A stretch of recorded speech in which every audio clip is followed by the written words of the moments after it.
jadi datang. Ya udah, oke. Ya udah, oke.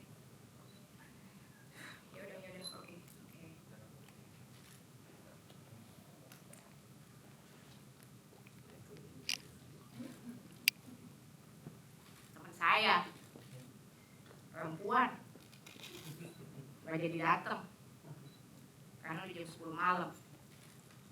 Katanya nggak dibolehin sama bapaknya. Anak perempuan jam 10 malam baru keluar. Itu kata bapaknya. Saya kok nggak pernah ngalamin gitu ya? Malah pernah ya. Pernah nih satu ketika gitu ya. Bapak saya itu lagi di ruang tamu. Terus saya datengin beliau, saya cium tangannya, saya cium pipinya. Terus beliau kaget. Loh, ini jam berapa? Saya bilang, jam 10:30. Wah, kok tumben kamu udah di rumah?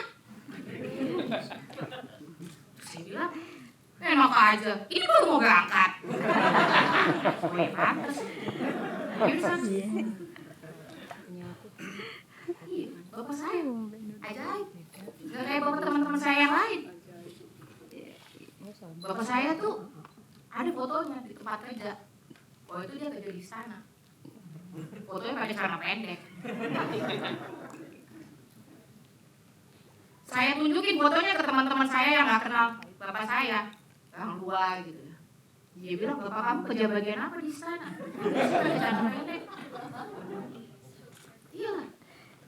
Kalau saya bilang bapak saya kerja bagian apa, nggak ada yang percaya lagi. Masa lu pakai celana pendek? Tapi ya gitu lah dia.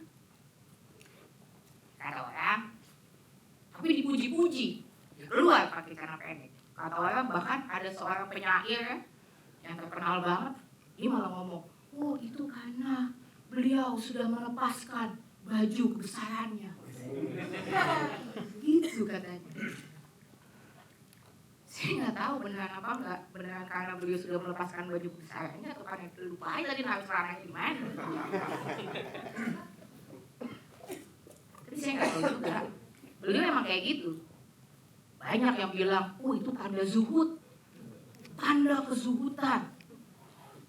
Makanya beliau sampai bisa bilang, saya nggak jadi presiden juga nggak mati kok. Dan bahkan ketika sebenarnya beliau nggak salah, tetap memilih keluar istana, hanya supaya nggak ada kerusuhan dan segala macam. Itu katanya tanda zuhud. Saya nggak tahu sih benar apa enggak. Saya cuma curiga aja. Orang-orang yang bilang kalau dia zuhud itu sebenarnya kayak penghalusan aja dari, karena waktu saya cek ya di kamus katanya zuhud itu artinya melepaskan diri dari kemelekatan. Saya langsung curiga, ini beneran karena saya melepaskan diri dari kemelekatan atau karena orang-orang tersebut sebenarnya cuma mau bilang aja, bapakmu tuh bagian dari sobat miskin.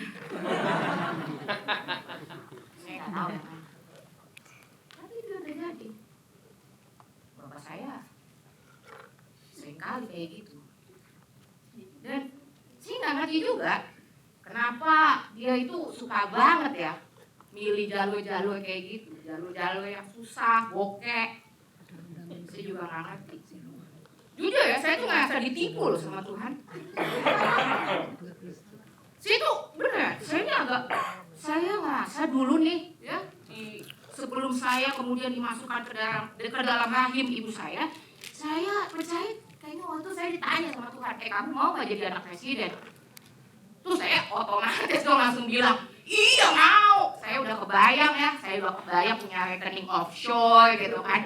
Saya udah kebayang kalau bapak saya jadi presiden minimal saya jadi menteri, ya. Oke, kalau nggak jadi menteri, gubernur lah. Kalau nggak bisa jadi gubernur minimal wali kota lah. Kalau nggak bisa wali kota juga minimal saya punya cukup duit buat pasang baliho di mana-mana dengan gambar saya lagi kepak-kepak kan. Kalau masih nggak bisa juga, ya minimal saya punya beberapa gerai jualan pisang. Ternyata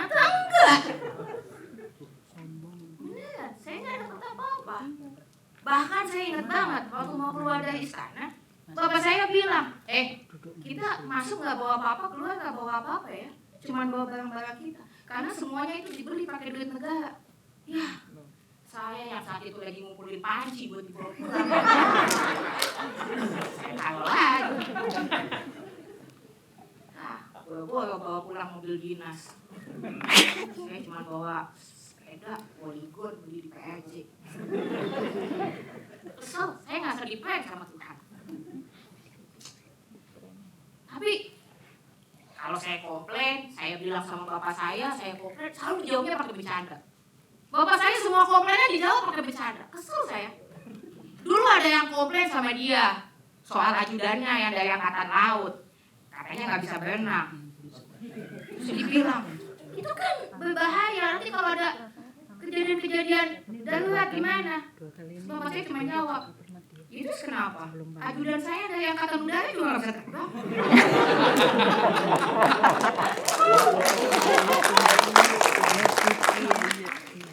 Aduh, saya maju aja mesti puntur, lagi mundur, susah lagi.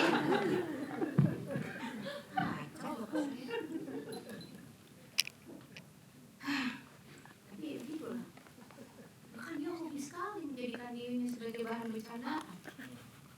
Saya jadi ingat dulu waktu pertama kali dia jadi presiden, komen pertama yang dia keluarkan adalah, saya dan wakil saya ini pasangan yang kompak.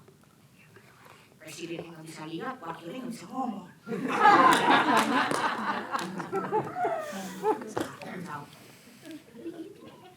Semua dianggap bercandaan. Semua dianggap bercandaan. Saya jadi ingat buku yang kata pengantarnya ditulis oleh beliau. Suatu hari dia datang ke kantor temannya, lalu bilang, ada nggak kerjaan apa gitu? Terus temannya bilang, bikin kata pengantar nih buat buku ini. Dibikinlah kata pengantar itu. Nggak sampai 1 jam jadi. Orang-orang semua bilang, wah ini tanda kejeniusan. Karena nggak sampai 1 jam langsung bikin kata pengantar. Ya, saya nggak tahu juga memang betul kejeniusan atau ya kadang-kadang kondisi butuh uang itu bikin kita jenius.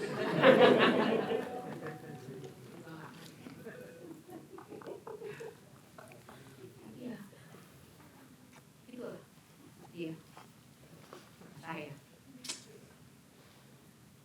jadi ingat cerita Nasruddin Hoja. Ketika Nasruddin itu rumahnya mati lampu, kekunci dia, kuncinya hilang, kunci rumahnya. Terus kemudian dia di luar rumah dia cari kunci rumahnya. Seorang tanya, kamu cari apa Nasruddin? Saya cari kunci rumah saya. Hilangnya di mana? Kayaknya sih di dalam rumah. Dan kamu ngapain di sini? Ya karena di sini BKA. Jangan-jangan itu yang seringkali kita lakukan. Kita seringkali berusaha cari segala sesuatu di luar diri kita. Sufi, bukan sufi. Saya nggak tahu. Jangan-jangan sebenarnya yang boleh kita lakukan cuma menertawakan hidup. Karena seperti buku yang ditulis pengantarnya oleh beliau, mati ketawa cahaya usia. Kondisi apa lagi yang lebih menyenangkan selain mati ketawa sampai mati? Jangan-jangan cuma itu yang kita inginkan. Jangan-jangan hidup memang cuma perlu diketawakan supaya dia jadi sedikit lebih senang, lebih terang, dan mungkin lebih tenang. Saya kok repot.